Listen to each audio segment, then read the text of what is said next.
Guys, selamat datang di channel YouTube kami. Gimana nih kabar kalian hari ini? Sehat selalu kan? Terus jaga kesehatan ya teman-teman. Nah, pada kesempatan kali ini kami akan menjelaskan kepada kalian tentang salah satu desa potensial yang ada di Kabupaten Malang. Desa apa sih itu?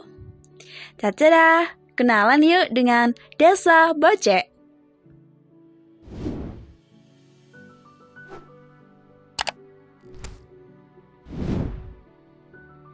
Desa Bocek merupakan salah satu desa yang terletak di wilayah Kecamatan Karangploso, Kabupaten Malang. Secara geografis, Desa Bocek terletak pada posisi 7 derajat 21 menit hingga 7 derajat 31 menit lintang selatan dan 110 derajat 10 menit sampai 111 derajat 40 menit bujur timur. Topografi ketinggian desa ini adalah berupa daratan sedang, yaitu sekitar 715 meter di atas permukaan air laut. Secara administratif, desa ini dibatasi oleh Kehutanan Kecamatan Karangploso di sebelah utara, Desa Donowari di sebelah barat, Desa Girimoyo di sebelah selatan, serta Desa Ngenep di sebelah timur.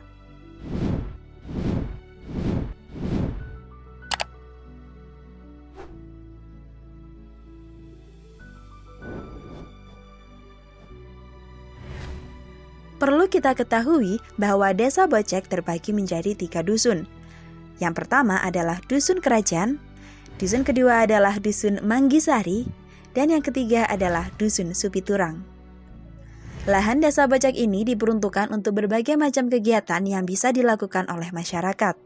Kegiatan-kegiatan ini yang kemudian menjadi sumber potensi dari Desa Bocek itu sendiri. Nah, apa saja sih potensi-potensi dari Desa Bocek yang dimaksud? Mari kita bahas satu persatu.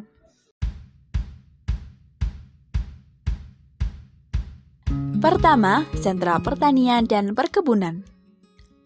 Desa Bocek memiliki berbagai macam hasil pertanian, mulai dari yang organik hingga non-organik. Luas perkebunan Desa Bocek mencapai 1.500 hektar, sehingga tidak heran bila hasil produksinya sangat melimpah. Salah satu potensi yang cukup besar dari sentra pertanian ini adalah pertanian cabai. Jika kalian mengunjungi Desa Bocek, kalian akan disuguhi pemandangan kebun cabai yang sangat luas di sepanjang perjalanan desa. Oleh karena itu, dapat dikatakan cabai merupakan salah satu hasil pertanian yang cukup menonjol dari Desa Bocek. Para petani cabai biasanya memanen dalam kurun waktu seminggu sekali, bahkan jika sedang beruntung, tidak sampai 1 minggu cabai dapat dipanen kembali. Dalam pemasarannya, para petani juga bekerja sama dengan para pedagang. Mereka akan mengirimkan hasil panen keluar kota seperti Pare, Surabaya, Blitar, dan Solo. Rata-rata harga penjualan cabai Desa Bocek pada saat ini mencapai 7.000 per kilogram. Namun, pada beberapa situasi tertentu, harga cabai bisa menjadi tidak stabil dan naik turun. Selain pertanian cabai, Desa Bocek juga memiliki potensi lain, yaitu perkebunan jeruk. Terhitung sejak tahun 2017, masyarakat Desa Bocek sudah banyak yang merambah ke produksi jeruk. Biasanya, jeruk dipanen setiap 9 bulan sekali. Untuk rasanya, di musim kemarau, jeruk-jeruk di Desa Bocek biasanya dapat menghasilkan rasa yang cukup segar. Lain halnya jika sudah memasuki musim penghujan, maka jeruk yang dihasilkan akan lebih terasa manis mengingat curah hujan yang mulai tinggi. Pada musim kemarau, pertanian di Desa Bocek ini cukup mengalami kesulitan. Hal ini dikarenakan para petani di Desa Bocek memanfaatkan pertanian tada hujan. Selain itu, kurang baiknya sistem irigasi yang ada juga ikut menyebabkan kurangnya suplai air untuk pertanian. Oleh karena hal ini merupakan salah satu kebutuhan utama, diharapkan pemerintah bisa memberikan perhatian lebih untuk segera melakukan pembenahan agar dapat meningkatkan kesejahteraan para petani Desa Bocek.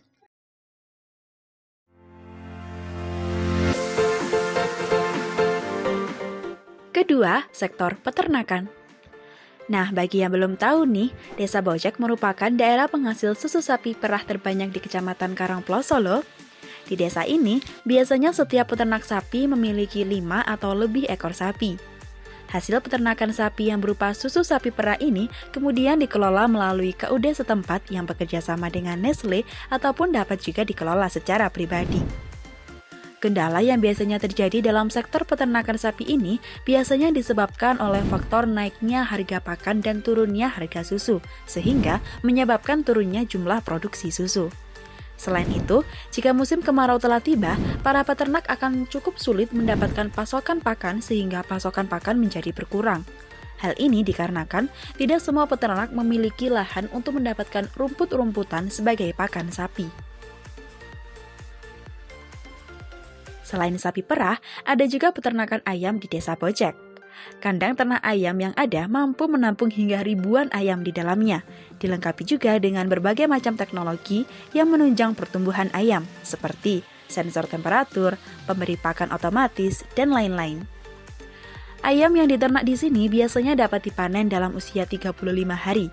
Setelah itu diberi jarak waktu 1 minggu hingga 10 hari untuk sterilisasi kandang dan kemudian siap menerima ayam masuk kembali. Jadi bisa dikatakan bahwa prosesnya cukup cepat untuk sekali panen ayam. Hasil panen ayam nantinya akan didistribusikan secara borongan oleh perusahaan yang biasanya bisa dipasarkan sampai ke Pasuruan, Surabaya, hingga Madura. Sektor ketiga yang ada di Desa Bojek adalah sektor industri. Salah satu industri yang ada di desa ini adalah pabrik tahu. Usaha pabrik tahu yang ada di Desa Bojek sudah ada sejak tahun 1960-an dan berjalan hingga sekarang. Pabrik yang memiliki karyawan sejumlah 30 lebih orang ini mampu menghasilkan tahu dalam bentuk mentah maupun yang sudah digoreng setiap harinya. Tahu-tahu ini akan dikirimkan ke pasar Karangploso, Lawang, hingga Pasuruan. Adapun kesulitan yang kerap dihadapi oleh industri tahu ini adalah saat terjadinya kenaikan harga kedelai. Hal ini dikarenakan meskipun harga kedelai naik, harga tahu tetap tidak bisa naik karena harus menyesuaikan harga dengan kompetitor lain untuk tetap bisa bersaing.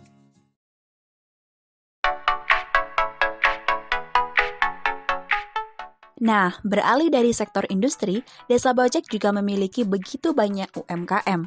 Namun, dikarenakan UMKM di Desa Bojek terbilang masih cukup baru, hingga kini belum ada program yang mampu menunjang perkembangan UMKM, baik dari perangkat desa maupun dari pemerintah. Salah satu UMKM yang memiliki potensi cukup besar dari desa ini adalah usaha pembuatan batik yang dijalankan oleh Ibu Uswatun. Pada awalnya, Bu Uswatun dan kedua temannya mengikuti pelatihan batik sekecamatan Karangploso. Mereka kemudian terus berlatih hingga akhirnya menghasilkan batik terbaik di antara desa-desa lainnya. Hal ini yang kemudian membuat mereka memutuskan untuk melestarikan dan menekuni pembuatan batik sampai sekarang. Batik dari Desa Bojek sendiri terkenal memiliki ciri khas yang dinamai Parang Lombok.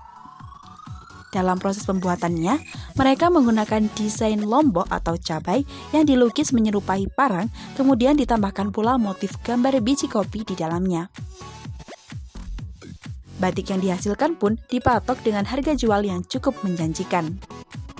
Lebih istimewanya lagi, ada banyak sekali mahasiswa luar negeri yang mengikuti pelatihan pembuatan batik di Desa Bojek, seperti mahasiswa dari Thailand, Vietnam, Filipina, India, dan Ceko. Selain batik, ada juga usaha yang bisa dibilang cukup baru, yaitu pembuatan arang dari batok kelapa. Usaha yang baru dimulai selama sekitar 5 bulan ini sudah mampu menghasilkan arang dari batok kelapa yang bisa dipasarkan jauh hingga ke Bali. Pemrosesan arang batok yang dilakukan selama sehari semalam ini juga bisa menghasilkan minyak yang apabila dikelola lebih lanjut dipercaya dapat memiliki banyak manfaat, salah satunya untuk mengobati penyakit kulit. Di luar sejumlah potensi yang telah disebutkan tadi, kelembagaan ekonomi di Desa Bojek juga sangat teratur. Pengelolaan hasil tani, ternak, dan perkebunannya termanajemen dengan baik.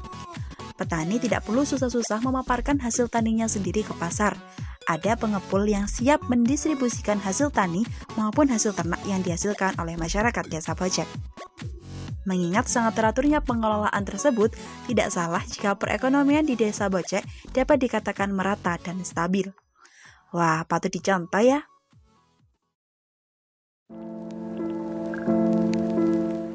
Selanjutnya, Desa Bojek juga memiliki tradisi turun-temurun yang masih dilestarikan hingga sekarang. Tradisi tersebut adalah tradisi bersih desa di bulan Suro, tepatnya pada pertengahan bulan Suro, tanggal 15, yang dilaksanakan di Punden Desa Bojek. Selain itu, masyarakat Desa Bojek juga masih sering mengadakan kegiatan seperti nyadran, talilan, mitoni, dan masih banyak lagi. Wah, tidak terasa ya, kita telah selesai membahas mengenai beragam potensi yang ada di Desa Bojek. Semoga informasi-informasi yang disampaikan tadi dapat memberikan manfaat untuk kita semua. Tetap semangat dan jangan lupa jaga kesehatan ya guys. Kami pamit dulu. Buah kedondong, buah stroberi. Sampai bertemu lagi. Bye-bye.